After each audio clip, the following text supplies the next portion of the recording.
Hello students, मैं doctor Nisha Goyal, associate professor political science, RD girls college Bharatpur. आज हम पढ़ेंगे बीए पार्ट सेकंड में संघीय कार्यपालिका राष्ट्रपति की कार्य और शक्तियों के बारे में। राष्ट्रपति की समस्त शक्तियों को हम दो भागों में बांट सकते हैं: सामान्यकालीन शक्तियाँ और संकटकालीन शक्तियाँ। सामान्यकालीन शक्तियों को भी चार भागों में विभाजित कर सकते हैं: कार्यपालिका संबंधी शक्ति, विधायी शक्ति, वित्तीय शक्ति और न्यायिक शक्ति।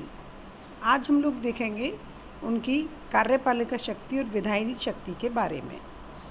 कार्यपालिका अथवा प्रशासनिक शक्तियाँ संघ की सर्वोच्च कार्यपालिका शक्ति राष्ट्रपति में निहित है और इन शक्तियों का प्रयोग वह स्वयं या अपने अधीनस्थ कर्मचारियों द्वारा कर सकता है। संविधान के अनुच्छेद 53 में लिखा हुआ है, संघ की कार्यपालिका शक्ति राष्ट्रपति में निहित होगी तथा वह इसका प्रयोग संविधान के अनुसार या तो स्वयं या अपने अधीनस्थ कर्मचारियों द्वारा करेगा। इस प्रकार शासन का समस्त कार्य राष्ट्रपति के नाम से होगा।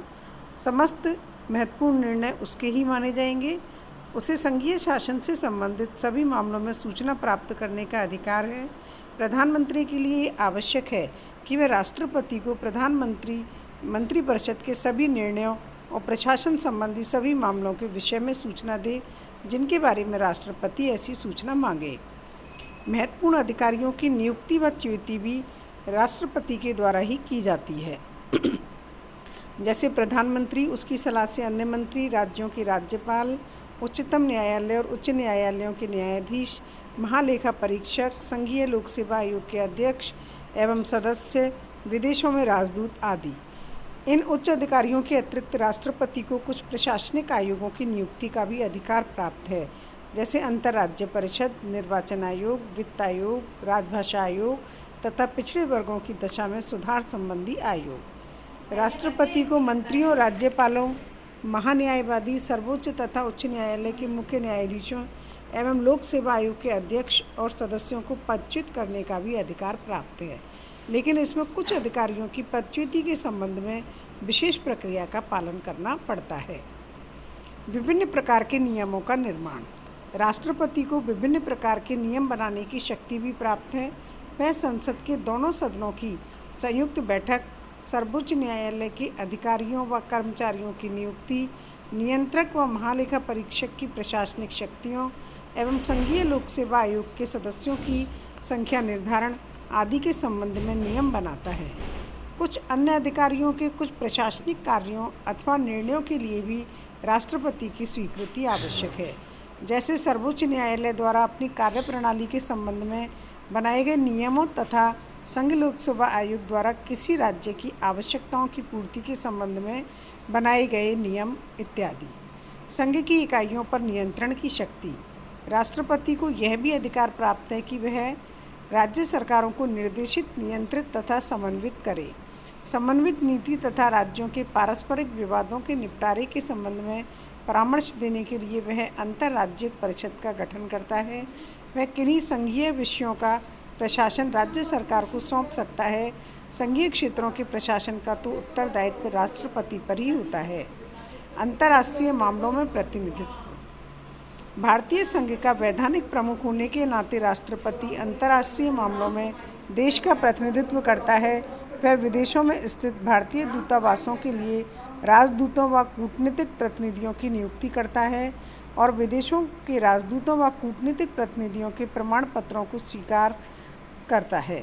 परंतु जहाँ तक विदेशों से संधियों और समझौते का संबंध है, यद्यपि ये संधियाँ और समझौते राष्ट्रपति के नाम से किए जाते हैं, किंतु इस संबंध में वास्तविक पहल मंत्रियों के हाथ में रहती है और इन संधियों और समझौतों का संसद द्वारा अनुसमर्थन आवश्यक है।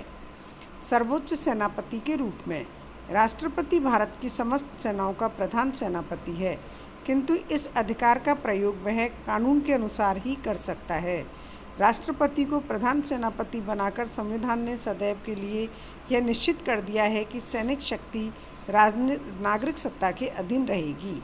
प्रतिरक्षा सेनाओं, युद्ध और शांति आदि के विषय में कानून बनाने की शक्तियाँ केवल संसद को प्राप्त हैं। अतः भारत का राष्ट्रपति संसद की स्वीकृति के बिना ना तो युद्ध की घोषणा कर सकता है, न सेनाओं का प्रयोग कर सकता है। इस दृष्टि से भारतीय राष्ट्रपति की सैन्य शक्तियाँ अमेरिकी राष्ट्रपति से बहुत कम हैं, क्योंकि अमेरिकी राष्ट्रपति द्वारा सेनाओं को युद्ध स्थल में भेजने का कार्य भी किया जा सकता है। विधायिनी शक्तियाँ राष्ट्रपति की दूसरी शक्तियाँ हैं व्यवस्थापिका संबंधी शक्तियाँ। भारत का राष्ट्रपति भारतीय संघ की कार्यपालिका का वैधानिक प्रधान तो है ही, भारत की संसद का भी अभिन्न अंग माना गया है और इस रूप में राष्ट्रपति को विधायी क्षेत्र की विशिष्ट विभिन्न शक्तियाँ प्राप्त हैं। जैसे विधायी क्षेत्र का प्रशासन, राष्ट्रपति को विधायी क्षेत्र के प्रशासन से संबंधित अनेक शक्तियाँ प्राप्त हैं। वह संसद का अधिवेशन बुलाता है, उसी के द्वारा संसद का सत्रावसान भी होता है। वह किसी भी समय लोकसभा का विघटन कर सकता है। संसद के अधिवेशन के प्रारंभ में राष्ट्रपति दोनों सदनों की संयुक्त बैठक में अभिभाषण देता है। इस अभिभाषण में ब्रिटेन के सम्राट के भाषण की तरह ही शासन की नीति का वर्णन किया जा सकता है। अन्य अवसरों पर दोनों या किसी एक सदन को संदेश भेजने के अतिरिक्त वह उनकी बैठक में भाषण दे सकता है। किसी विधेयक पर दोनों सदनों के बीच मतभेद होने की स्थिति में वह उनकी संयुक्त बैठक भी बुला सकता है। सदस्यों को मनोनीत करने का अधिकार, राष्ट्रपति को राज्यसभा में 12 ऐसे सदस्यों को मनोनीत करने का अधिकार है जिनके द्वारा साहित्य, विज्ञान, कला या अन्य किसी क्षेत्र में विशेष सेवा की गई हो। लोकसभा में 2 आंग्ल भारतीय सदस्यों को भी मनोनीत कर सकता है। विधेयकों पर निषेधाधिकार का प्रयोग, संसद द्वारा पारित प्रत्येक विधेयक राष्ट्रपति के सामने उनकी स्वीकृति के लिए प्रस्तुत किया जाता है और राष्ट्रपति की स्वीकृति के बाद ही वह कानून का रूप ग्रहण करता है। वह विधेयक को अपनी इच्छानुसार स्वीकार या अस्वीकार कर सकता है। वह साधारण विधेयक को कुछ सुझावों के साथ पुनः विचार के लिए संसद को लौटा सकता है, लेकिन यदि यह विधेयक संसद द्वारा पुनः संशोधन या बिना संशोधन के पारित कर दिया जाता है तो राष्ट्रपति को दूसरी बार उसे स्वीकृति देनी ही पड़ेगी। इस प्रकार राष्ट्रपति की निषेधाधिकार शक्ति अंतिम नहीं है और इस संबंध में अमेरिकी राष्ट्रपति की शक्ति वास्तविक तथा अधिक प्रभावशाली है, क्योंकि यहाँ पर राष्ट्रपति द्वारा अस्वीकृत विधेयक को दूसरी बार प्राप्त होने के लिए कांग्रेस के प्रत्येक सदन में 2/3 बहुमत प्राप्त करना आवश्यक है, जो साधारणतया संभव नहीं है। अध्यादेश जारी करने की शक्ति, जिस समय भारत की संसद का अधिवेशन नहीं हो रहा हो उस समय राष्ट्रपति को अध्यादेश जारी करने का अधिकार प्राप्त है। इन अध्यादेशों को संसद द्वारा पास किए गए अधिनियमों के समान ही मान्यता एवं प्रभाव प्राप्त होगा। ये अध्यादेश संसद का अधिवेशन प्रारंभ होने के 6 सप्ताह बाद तक लागू रहेंगे, लेकिन यदि संसद चाहे तो उसके द्वारा इस अवधि के पूर्व भी इन अध्यादेशों को समाप्त किया जा सकता है।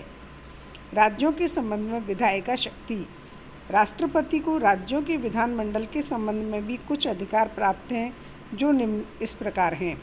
यदि कोई राज्य निम्नलिखित विषयों पर अधिनियम बनाता है तो वे अधिनियम राष्ट्रपति की स्वीकृति प्राप्त होने के बाद ही लागू होंगे।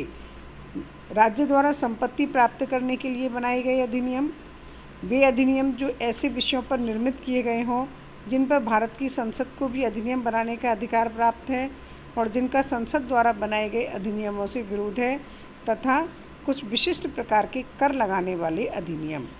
राष्ट्रपति की इस शक्ति पर टिप्पणी करते हुए डॉक्टर महादेव प्रसाद शर्मा ने कहा कि राज्य के विशेष प्रकार के विधेयकों को स्वीकृति देने की राष्ट्रपति की शक्ति वास्तविक तथा अबाध है। किसी राज्य के अंदर या दूसरे राज्यों के साथ व्यापार आदि पर प्रतिबंध लगाने वाले विधेयकों को राज्य की विधानसभा में प्रस्तुत करने के पूर्व राष्ट्रपति की स्वीकृति प्राप्त करना आवश्यक है। इस प्रकार भारत के राष्ट्रपति को विधायी क्षेत्र में भी बहुत अधिक महत्वपूर्ण शक्तियाँ प्राप्त हैं। Professor A.B. लाल कहते हैं, लिखित संविधान तथा संसदात्मक शासन व्यवस्था वाले अन्य किसी देश में राज्याध्यक्ष को इतनी अधिक विधायी शक्तियाँ प्राप्त नहीं हैं। ये है राष्ट्रपति की सामान्यकालीन शक्तियों के अंतर्गत कार्यपालिका और विधायिक शक्ति। अब आगे के चैप्टर में हम देखेंगे राष्ट्रपति की वित्तीय शक्तियाँ, न्यायिक शक्तियाँ तथा संकटकालीन शक्तियाँ। धन्यवाद।